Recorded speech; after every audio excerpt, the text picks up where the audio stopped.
ele teve momentos, como diz aqui o texto, que ele desejou morrer. É possível isso na vida de um cristão? É possível isso na vida de um homem e uma mulher de Deus, cheio de Deus, unção de Deus? Tem pessoas que não acreditam que isso possa acontecer. Tem pessoas que julgam quando alguém está passando por uma fase assim, mas só sabe quem passa, né? Cada um tem as suas lutas. Aqui cada um tem a sua dificuldade, a sua batalha diária, porque a própria palavra de Deus vai dizer em Efésios 6, 10, nos versículos adiante, que a nossa luta não é contra a carne nem sangue, é contra a potestade. Todos os dias nós temos uma batalha, todos os dias o inimigo trava uma luta contra nós e nós precisamos vencer na força do Senhor. Glória a Deus. Mas apesar de tudo isso, nós somos humanos. Eu costumo dizer que a batalha é no espiritual, mas quem sofre é o corpo humano. Por quê? Porque batalhamos com esse corpo humano. E aí, às vezes, por conta desse corpo humano ser corruptível, ser falho, nós vamos ver que em alguns momentos da vida a gente tende ou a perder, ou a fracassar, a parar, a desanimar, como fez o profeta. E isso é pecado? Não, isso não é pecado. Isso só mostra que nós somos seres humanos. O próprio Jesus, como humano, passou por essas situações.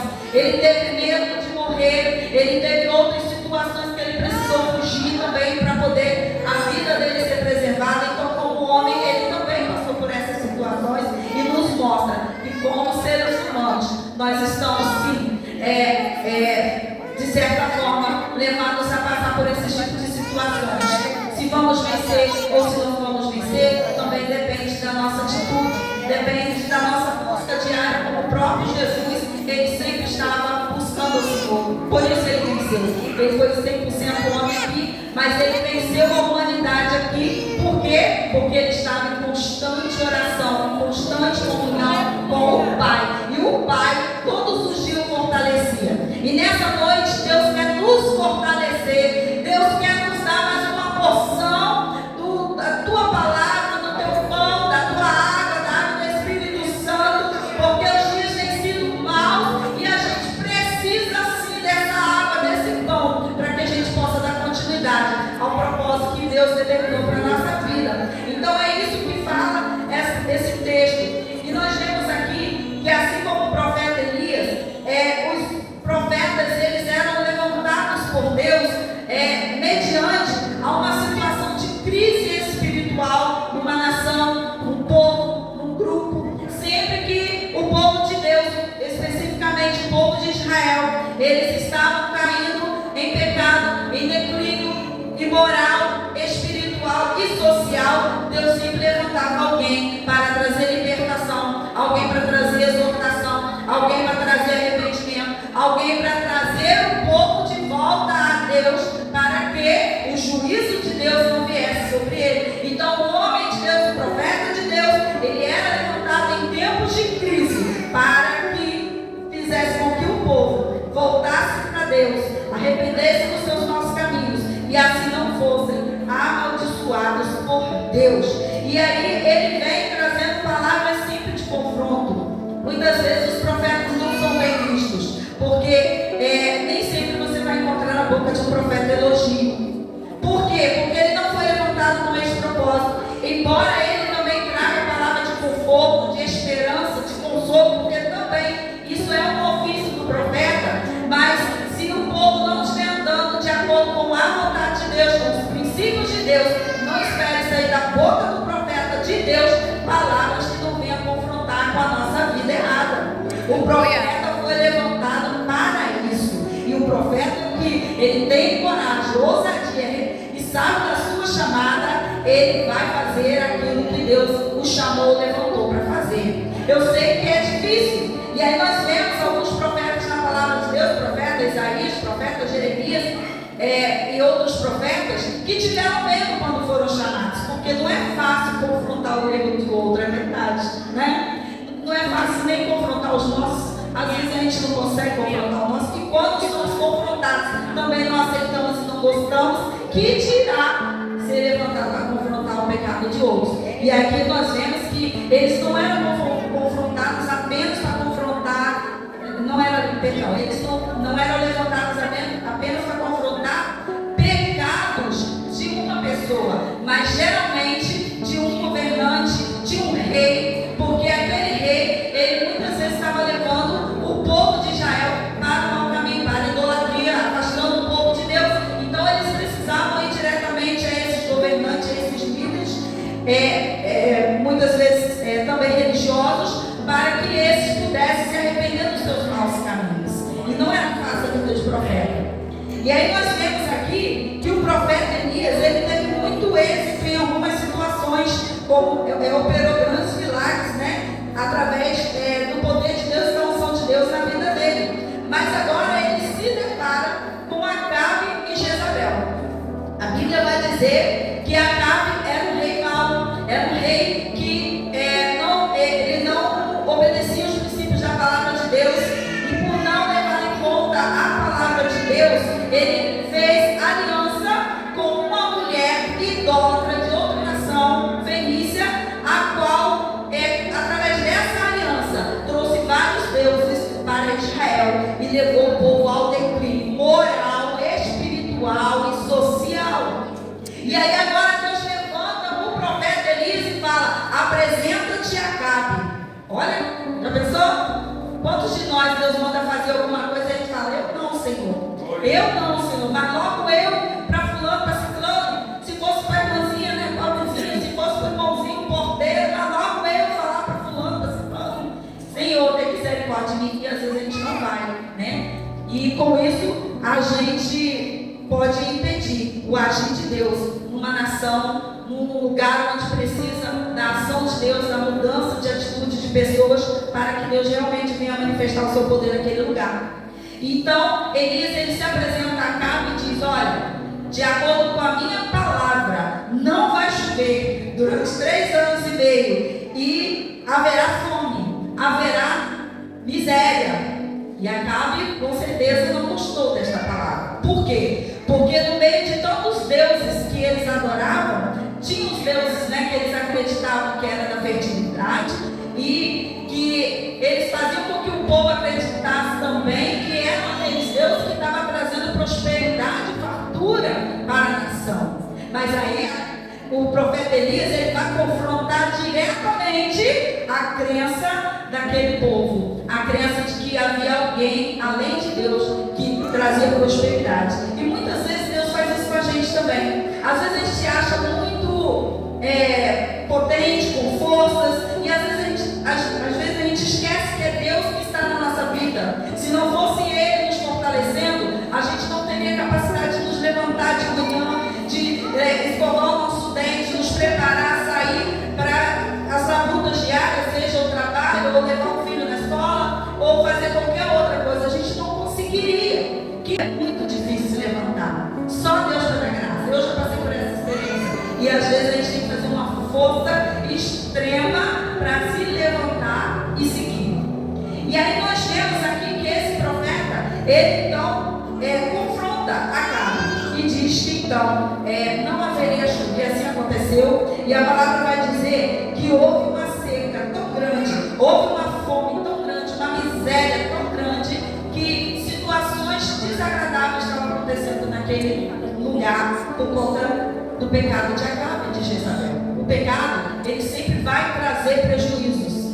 Parece que na hora, sabe, ele é bom, ele traz de certa forma algo de bom, mas a consequência dele vai ser algo destrutivo. E o mais interessante é que nem sempre é destrutivo só para quem erra, para quem peca, para quem falha, mas é destrutivo para as pessoas que estão ao redor. E foi o que aconteceu para a nação de Israel. Acabe e Jezabel se tornaram referências ruins, porque Jezabel, ela era uma mulher maligna, ela era uma mulher cruel, corrupta, idólatra. Ela fazia tudo com prazer, tudo de ruim com prazer, mesmo sabendo, acredito eu, que aquele povo era um povo escolhido de Deus, separado por Deus, mas ela não estava nem aí para a crença daquele povo, para o Deus daquele povo, e ela cada dia ela fazia de tudo para que aquele povo viesse se voltar contra Deus e cometer todos os tipos de atrocidades que você vai ver no texto que ela fazia.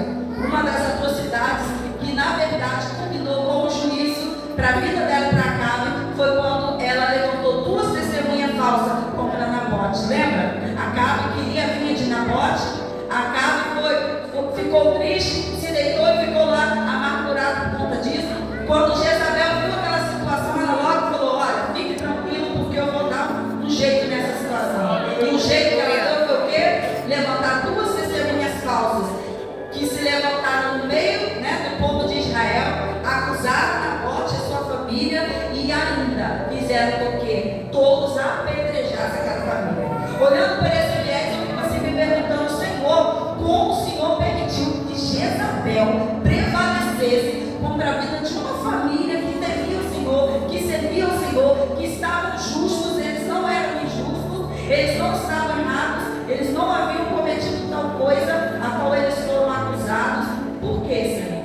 Às vezes Deus permite situações ruins acontecerem com pessoas boas, justas, tementes a Ele. Mas saiba de uma coisa: Deus não esquece aquilo que se faz com injustiça, com crueldade. Na hora certa, Deus vai cobrar. E eu acredito que na palavra vai dizer sobre a taça da ira de Deus. Eu não sei se vocês já ouviram falar sobre isso. Alguém já ouviu falar? A taça da ira de Deus. A palavra de Deus diz que quando Deus Ele queria, de certa forma, trazer um juízo sobre uma nação, Ele, como era orgânico, paciente, Ele dava oportunidade, Ele dava tempo de se arrepender. Lembra do profeta Jonas, que foi enviado à cidade de Nínive e ele não queria ir? Foi a longanimidade de Deus sobre aquela nação para que ela não fosse destruída. Por quê? Porque o pecado dela já estava esgotando a paciência de Deus. E falando assim na palavra, a taça da ira de Deus. Esse copo estava cheio? Está cheio? Ele está com um pouco de água, mas ainda não tão cheio. Então Deus permitia, ou Ele esperava que esse povo pecasse, mesmo que fossem advertidos a se arrependerem, e eles não se arrependiam, o pecado ia enchendo a taça da ira de Deus. Quando enchia totalmente de entornar, a ira de Deus descia sobre aquele povo. Então assim, Deus Ele é paciente, Ele é longânimo, e a taça da ira de Deus sobre a vida de Acabe e Jezabel chegaria. E nós vamos ver através do profeta Elias, que chegou. E foi triste a sentença deles, né? E eles estavam achando que eram tão poderosos com tantos deuses que eles tinham e serviam, que eles não levavam em conta toda a crueldade que eles faziam e não levavam em conta que um dia Deus iria cobrá-los, né? E não dá para fugir de Deus, e muito pouco fugir do juízo de Deus. Alguns tentam se esconder, mas o juízo de Deus um dia chega. Então nós precisamos ter esse pensamento de que se estamos andando no caminho errado, precisamos nos arrepender antes que a ira de Deus venha sobre nós. É por isso que Deus, Ele levanta homens e mulheres de Deus para nos confrontar. Sabe por quê? Deus não quer nos destruir. Se Ele quisesse destruir o povo da cidade de Nínive, Ele teria destruído e não enviaria Jonas. Mas por misericórdia e bondade, Ele ainda permitiu mais uma nova chance para que aquele povo se arrependesse. E diz a história que aquele povo era um povo cruel, era um povo ruim, mas Deus ainda assim tinha misericórdia daquele povo. Acredito eu que no meio daquele povo havia pessoas justas, ainda que não conheciam a Deus. No meio daquele povo havia pessoas que tentavam andar certo, ainda que não conhecessem a Deus. Lembra de Ló, né? Quando a Bíblia diz que Deus enviou os anjos lá para poder fazer com que Ló escapasse daquele lugar com vida? Abraão, quando soube que Deus ia fazer naquela cidade, atear fogo aquela cidade, destruir todos, Abraão começou a interceder: Senhor, mas se lá tiver 5, e ele foi só aumentando a quantidade, né? Enfim, acho que chegou a 10, agora não recordo a quantidade, mas pouquíssimas pessoas lá eram justas. E se a gente for analisar, só 3 pessoas conseguiram sair de lá, que foi Ló e suas 2 filhas, porque a própria mulher ficou para trás como estátua de sal. Então olha a bondade de Deus, a misericórdia de Deus. Por causa de uma pessoa, de 2 pessoas, de 3 pessoas, de 3 justos, Ele sim, Ele vai estender a sua misericórdia sobre um lugar. Sabia que por causa da sua vida, algumas pessoas têm sido preservadas? Às vezes o juízo de Deus já está sentenciado sobre aquela pessoa, sobre aquele lugar, mas porque você está lá e você também seria prejudicado com este juízo, Deus ainda por bondade e misericórdia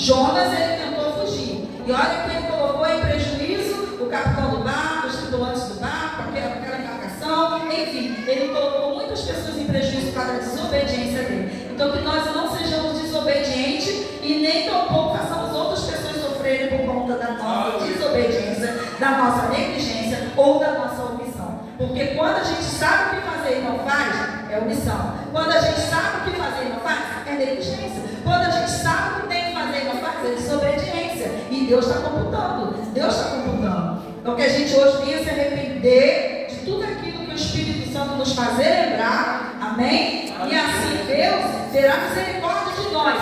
E dessa forma, ao invés de receber o juízo, nós vamos receber a bênção de Deus. Amém? Quantos querem receber a bênção de Deus? Glória a Deus. Mas existe um caminho, né? Algumas bênçãos chegam até nós sem precisar a gente se esforçar muito, mas tem algumas que Deus requer algumas atitudes de nós. Amém? Então aqui, o profeta Elias, ele aparece então nesse cenário para confrontar a ação desses reis. E ele apresenta-se, né, como eu falei, ao rei Acabe, diz que não vai chover, há uma grande fome. O rei Acabe, ele odeia os profetas, porque nós vamos ler nos capítulos anteriores aqui, que um homem chamado Obadias, ele faz o papel de proteger os profetas daquela época. Olha que interessante.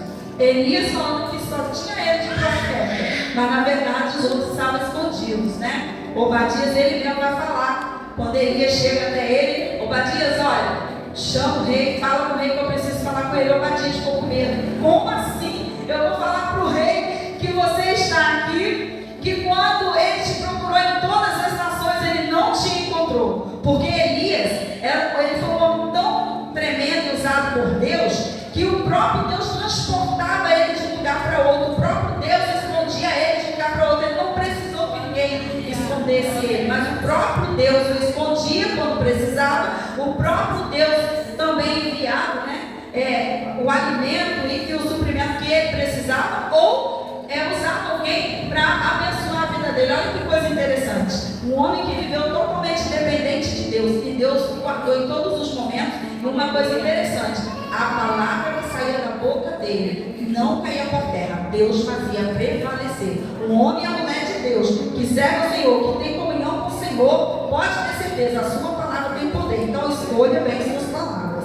Glória a Jesus. E então, depois de 3 anos e meio sem chover, ele agora vai dizer para Acabe, quando ele chama Obadias, né, e pede para se apresentar novamente a Acabe. O Obadias então fica com medo, mas ele não pode ficar tranquilo, porque dessa vez eu não vou desaparecer. Eu encontro com a Acabe, porque eu preciso falar com a Acabe. E ele diz então que iria chover, né, e aí vocês já sabem, né, a pequena nuvem do tamanho da mão de um homem, né, esse milagre aí. E logo depois, o profeta Elias aparece aqui, dentre tantos milagres que eu não vou citar todos, mas ele aparece agora confrontando, olha só, os profetas de Jezabel.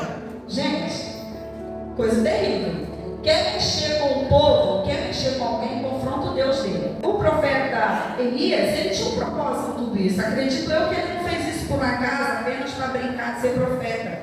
Mas, na verdade, tudo que ele fazia, ele recebia uma ordem de Deus para fazer, né? E acredito que aqui ele fez isso para, de uma vez por todas, mostrar para Acabe e Jezabel quem realmente mandava, né? Quem realmente era soberano e tinha o controle de todas as coisas. E não só para Acabe e Jezabel, para mostrar também para aquele povo que os deuses que eles estavam seguindo de Acabe e Jezabel não eram deuses verdadeiros, eram deuses mentirosos. Então eu acredito aqui que na verdade foi um confronto não com os profetas apenas, mas com os demônios que estavam atuando naquela região, e de uma vez por toda que aquele povo ficasse ciente que o Deus de Israel, o Deus soberano, o Deus verdadeiro, esse era o Deus. Então que nesse confronto, né, os profetas de Baal clamam e nada acontece. Então Elias, ele manda arrumar o altar, preparar tudo para agora eles se apresentarem a Deus, clamarem a Deus, e Deus responde com fogo. Aleluia! Glória a Deus! E aí você vê aqui no texto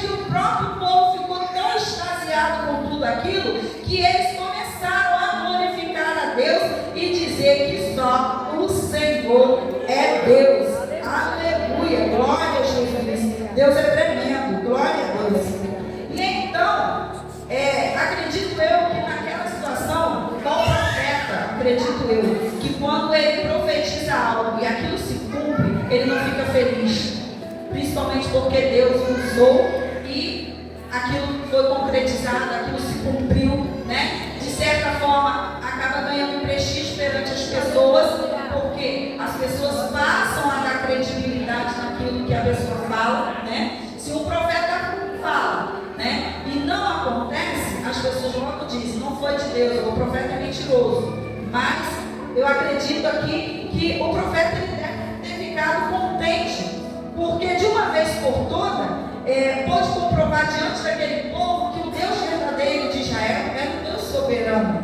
Mas, mesmo mediante a tantos milagres ocorridos, Acabe e Jezabel continuaram contra Deus, contra o povo de Deus. E aí nós entramos então no capítulo 19, onde ela diz: assim como você matou todos os meus profetas, você também vai morrer.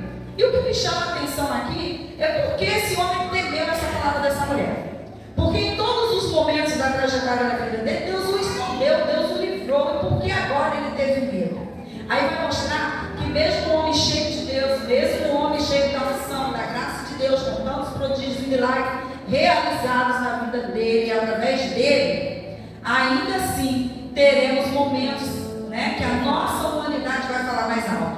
E ele ficou tão entristecido com tudo aquilo, talvez ele esperasse que Acabe e Jezabel se convertessem ao Senhor e não aconteceu. E ele então, quando ouviu isso, a Bíblia diz que ele se levantou a princípio para escapar com vida.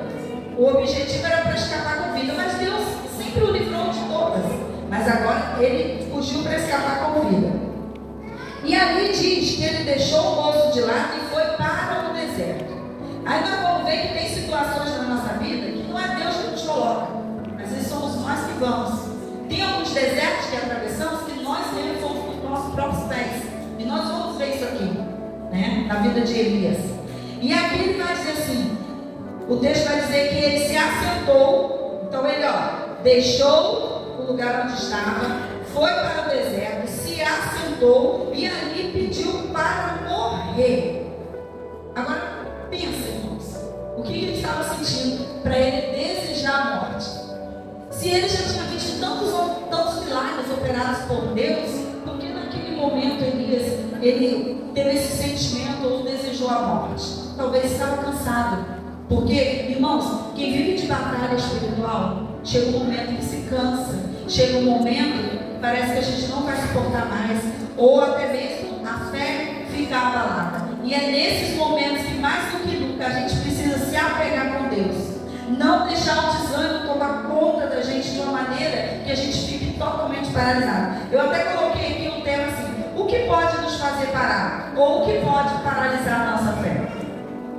Tem circunstâncias na nossa vida que a gente acha assim: isso aí, se acontecer comigo, eu vou ser forte. E aí quando acontece uma situação menos pior, parece que derruba a gente. Então não é o quanto a gente é forte, mas depende da circunstância, depende do momento que nós estamos vivendo, para a gente suportar ou não aquela situação. Mas acima de tudo, depende do quanto nós temos buscado ao Senhor. Porque, irmãos, só em Deus há fonte de força, de fortalecimento para a nossa vida, para suportar qualquer situação. Mas é qualquer situação mesmo. Como a mãe que perde um filho pode suportar a situação do luto da perda do filho? Eu acho muito difícil. Como Deus pode trazer alegria de novo a essa mãe? É muito difícil, mas Deus faz. Deus pode. Deus fortalece essa mãe. Deus ajuda essa mãe a continuar vivendo a vida, mesmo com a dor da saudade, mas continuando a sua trajetória de vida aqui na terra. E ainda uma trajetória de vida com propósito. Não uma trajetória de vida apenas viver por viver. Estou vivendo. Não, Deus não quer que a gente viva por viver, mas Deus quer que a gente viva com um propósito para, aleluia, glorificar o nome dele. Glória a Jesus. Glória a Deus. Aleluia. Louvado seja o nome do Senhor. Elias então vai para este lugar e ele deita, ele dorme, e aí então diz o texto que um anjo o toca. Eu coloquei aqui que tem situações na nossa vida que nós precisamos nos despertar e se levantar, porque ninguém vai procurar a gente não. Se a gente ficar lá quietinho esperando alguém procurar, a gente vai ficar lá. Porque tem situações que é a gente que tem que se levantar, é a gente que tem que se posicionar. Lá no Salmo 142, Davi, ele vai falar, quando ele estava ali na caverna de Adulão, né? Ele estava se escondendo de Saul, fugindo de Saul, mas ele vai falar que ele clamou ao Senhor e o Senhor o livrou da prisão, o livrou daquela situação, mas acima de tudo, o livrou do medo de Saul. Então tem situações que nós precisamos buscar. Tem gente que às vezes está esperando um anjo vir tocar, está esperando algo acontecer de extraordinário para se levantar e vai ficar prostrado, vai ficar deitado. Por quê? Porque tem coisas que é nossa decisão. Aleluia, Jesus. E quando a gente ainda está em condições de decidir, de tomar uma atitude, de se levantar, Deus vai deixar para mim e para você se levantar.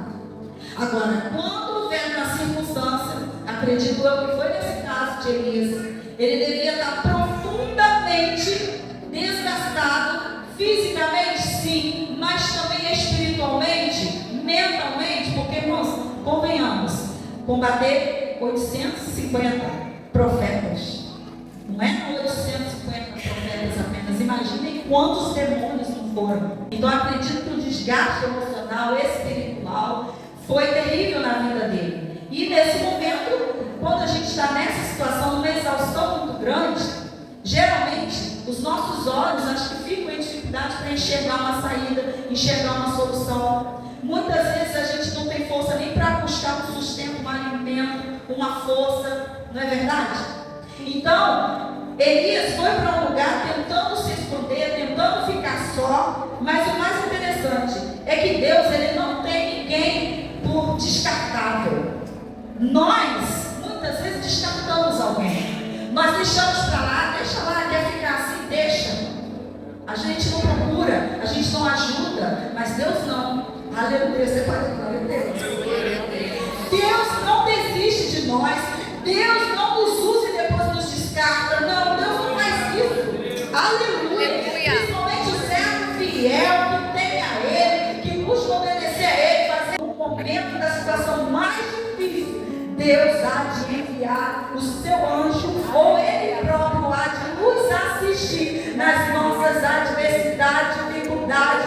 Aleluia. Ele dará o alimento certo para que a gente possa comer e a gente possa se fortalecer e a gente venha se levantar para continuar a missão, continuar o propósito. Você crê?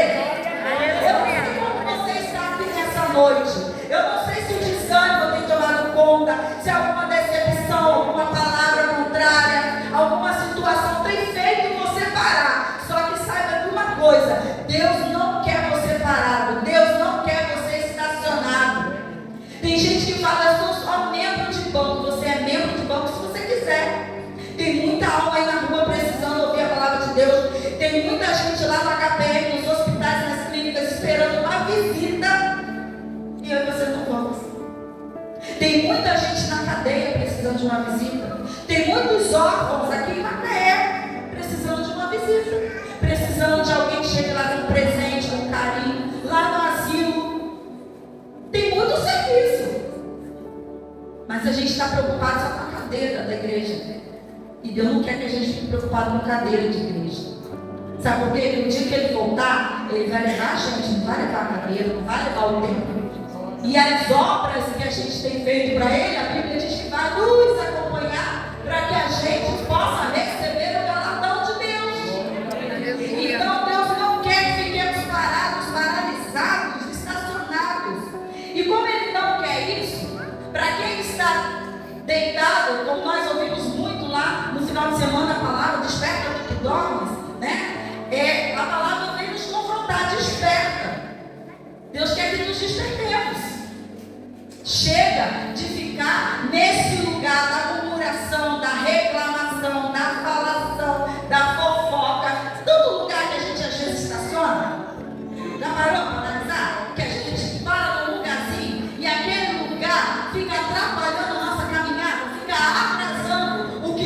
para a nossa vida, aí a gente vê o outro indo, o outro seguindo, o outro sendo abençoado, o outro Deus usando, e não é adiantado, é precipitado. Chegou aqui agora, já estava na frente como assim?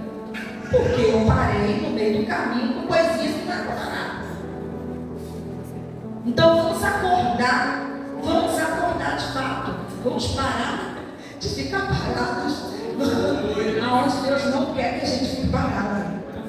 Quantos ressentimentos e mágoas atrapalham as nossas vidas e a gente fica parado, né, no meio do caminho. Vamos prestar mais atenção àquilo que está atrapalhando a nossa caminhada espiritual. Aquilo que for além da nossa circunstância, além das nossas forças, o próprio Deus vai fazer. Ele vai enviar o seu anjo, ele vai enviar o socorro, ele vai enviar o livramento, ele vai enviar o alimento para nos sustentar, nos colocar de pé de volta. E olha que interessante, no versículo 7, que pela segunda vez, olha, Deus vai falar a Elias através do anjo: levanta-te, come. E aí agora ele fala para Elias: você tem uma missão. Ei, você tem uma missão. No primeiro momento, Deus reanima ele, ou tenta reanimar, mas ele ainda assim, né, prefere ficar deitadinho. Mas novamente Deus chama ele, alimenta ele, fala: você tem uma missão. Não dá para ficar toda a vida nesse lugar. Ei, chega de ficar nesse lugar. Você sabe o lugar que você precisa se levantar, do lugar que você precisa sair, você sabe. Porque se Deus está falando aqui, você sabe. E Deus tem falado muito comigo também: não fique nesse lugar. Não fique nesse lugar. Se levanta. E eu queria ficar. E Deus está falando comigo: vem para o meio, vem para o meio. Eu não queria ficar no meio, eu queria ficar isolada, longe, distante. E Deus está falando: vem para o meio, se envolve. Se envolve, se envolve, se envolve. E aí você vai ver o que Deus vai fazer na sua vida. Então saia desse lugar que Deus não quer você. Levante-se em nome de Jesus. Glória a Deus, aleluia. E então Elias levantou-se, comeu, e com a força daquela comida, olha que coisa interessante, ele caminhou 40 dias e 40 noites e chegou no monte de Deus. Aqui eu acho interessante. Ele chegou no lugar certo, ele foi para o lugar certo, só que lá ele não colocou em prática o que ele deveria colocar. Porque aquele Monte Horebe, também chamado de Monte Sinai, é o monte da revelação de Deus, é o monte da experiência. Lembra de Moisés? É o monte, né, de encontro com Deus, de face a face com Deus. Só que ele foi para o monte, chegou lá, ele achou um lugarzinho, uma caverna, entrou dentro da caverna e se escondeu. E eu fiquei assim analisando: às vezes tem pessoas que vão para o lugar certo, mas não fazem a coisa certa. Aleluia. Ele vai para o lugar certo, mas ele dá um jeitinho de não estar na posição certa, na forma certa, naquele lugar. E a gente precisa sair desse esconderijo. Tem esconderijo que Deus manda a gente ir, mas tem esconderijo que Ele manda a gente sair. Oh, meu Deus, é forte, gente. E aí Deus, mais uma vez, chega para ele naquele lugar e diz assim: que fazes aqui? O que você está fazendo aqui? Parece uma pergunta redundante, Deus não sabe. Mas Deus queria que Elias pensasse o que ele estava fazendo logo no monte de Deus, no monte da revelação, no monte do encontro com Deus, do passo a passo com Deus, no lugar de abastecimento espiritual. Elias ainda foi se esconder. Gente, será que é possível se esconder? Estamos tão pertinho de Deus, ainda se esconder. Às vezes a gente tenta se esconder até de Deus, né? Mas a Bíblia diz lá no Salmo 139: para onde fugirei eu da tua presença? Se eu for para o Seol, o Senhor me vê. Se eu for para o céu, o Senhor me vê. Se eu for para o fundo do mar, o Senhor me vê. Aonde quer que eu vá, a sua presença vai estar lá. E esses dias eu estava meditando na palavra do Senhor e Deus falou assim comigo: eu sou presença que não te largo.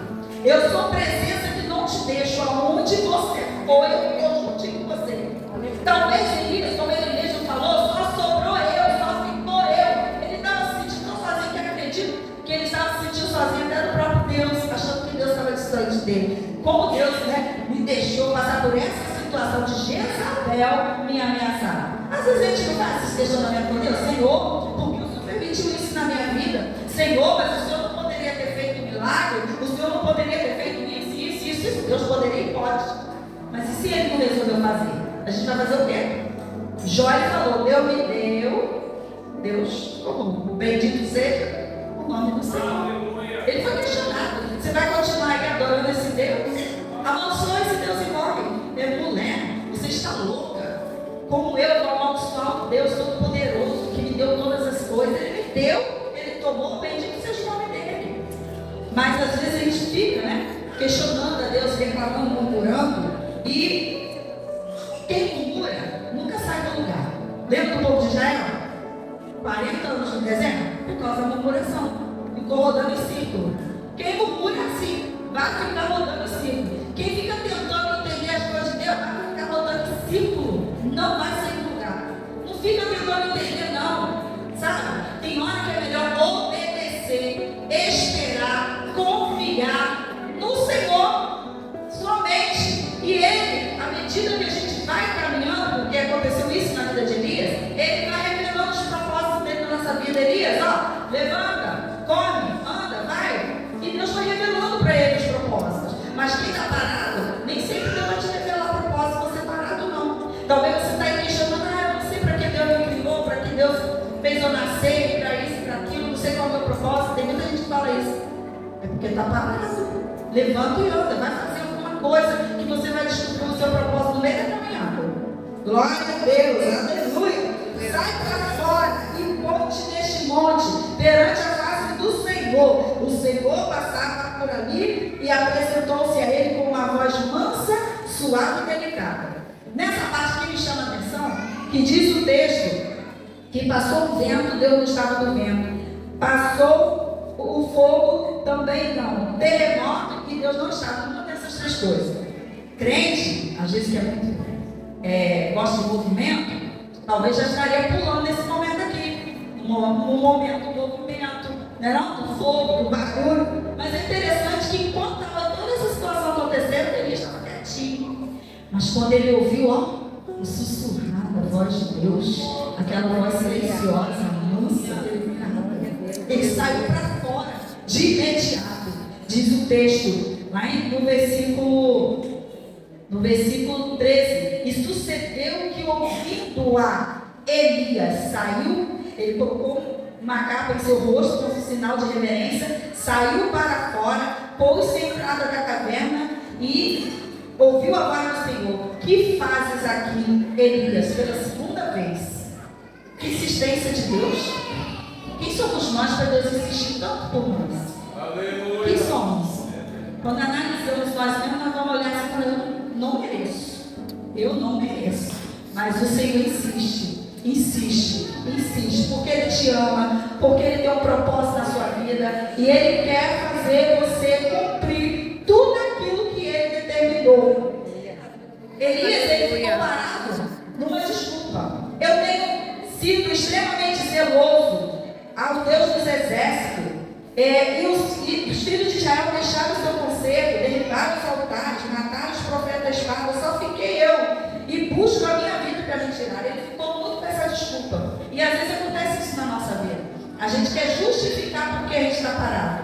Mas muitas vezes Deus vai ouvir as nossas justificativas, sim, mas Ele não vai dar ouvido a essa justificativa no sentido de passar a mão na nossa cabeça e falar: fica aí então, fica aí se vitimizando, fica aí se condoendo com a sua dor. Deus respeita a nossa dor, porque Ele não é um Deus insensível, Ele respeita a nossa dor.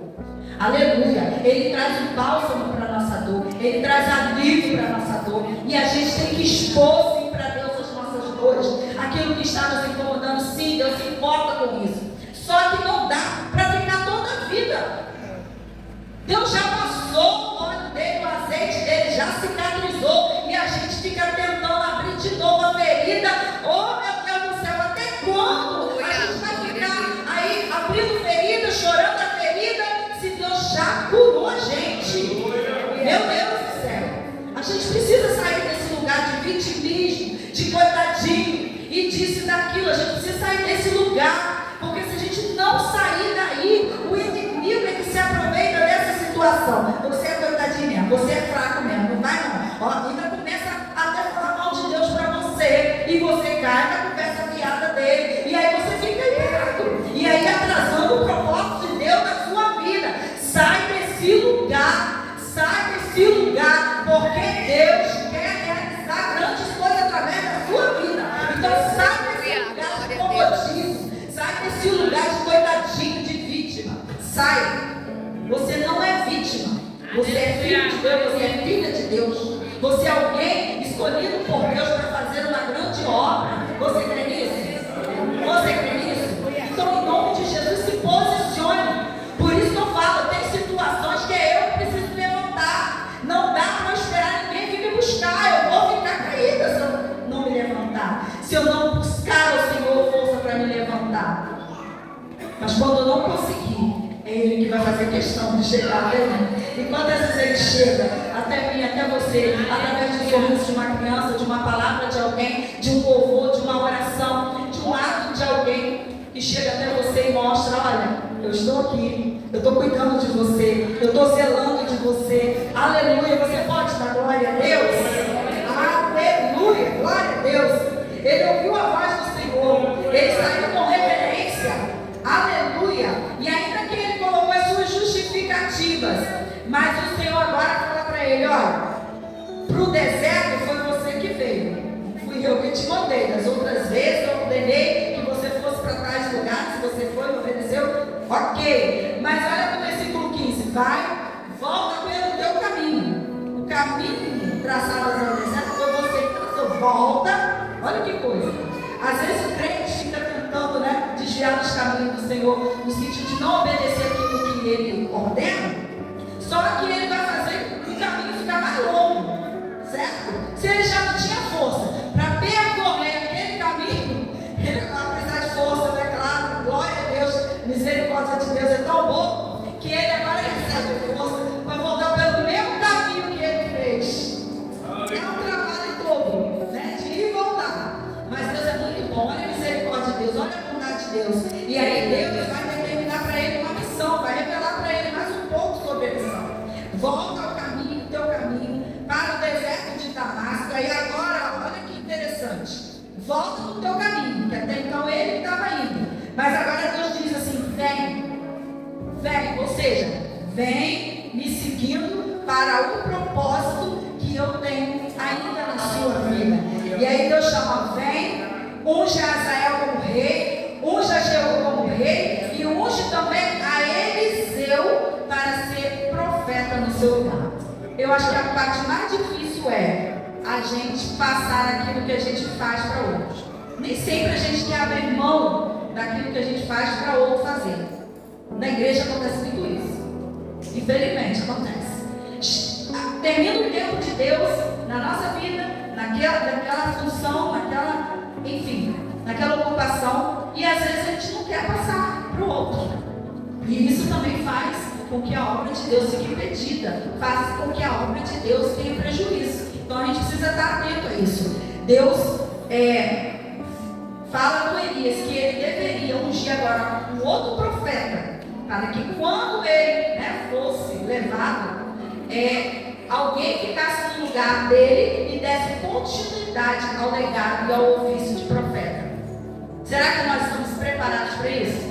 Para passar para outro o bastão daquela missão que a gente quer tanto fazer. A gente pensa que a missão vai ser concluída em nós, e às vezes não. Vai ser concluída através de alguém. A gente só foi mais um no percurso da missão que Deus determinou ao longo da história. A gente foi mais um que foi trazendo o bastão, de uma geração para outra, de um povo para outro, e dali em diante alguém dá continuidade.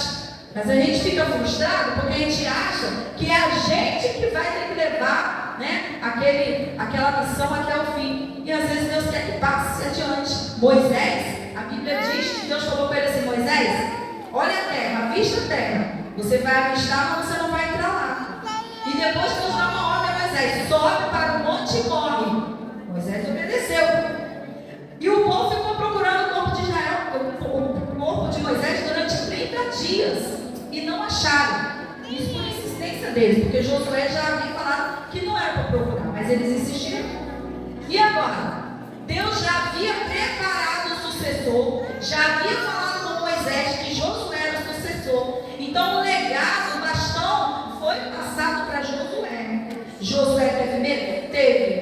Deus falou: esforça-te, tem bom ânimo, porque você vai fazer esse povo entrar na terra prometida. A missão acabou em Moisés? Não. A missão deu continuidade no outro servo do Senhor, porque é assim que Deus faz. A obra do Senhor não é feita com uma pessoa só ou por uma pessoa só. A obra do Senhor é feita por todos nós. E cada um tem o seu papel importante, principal na obra do Senhor, e o seu tempo certo em cada coisa para que a obra dê continuidade. Mas a gente precisa ter consciência disso. Então ele foi, passou o legado para Eliseu. E ele foi juntou esses dois reis. E mais adiante, ele andando com Deus, a Bíblia diz que ele foi arrebatado. Deus o tomou para si. Lembra lá atrás? Ele estava pedindo a morte, mas ele foi um homem que não viu a morte. Você já imaginou? Deus é tão tremendo que tem coisas que a gente pede ao Senhor no momento de quem sabe assim, né? De engano, no momento que a gente está bem confuso. E Deus é tão lindo que Ele ouve a nossa oração, mas às vezes não atende de acordo com aquilo que a gente pediu. E glória a Deus por isso. Se Deus ouvisse atendesse, né? Que ouvir, ele ouviu. Se ele atendesse a oração de Elias naquele momento, Deus levaria ele. Mas Deus não atendeu. Deus falou: eu tenho meu propósito contigo. Vem, segue, faz o que tiver que ser feito, e na hora certa você vai. E ele foi, mas não morreu. Ele foi arrebatado.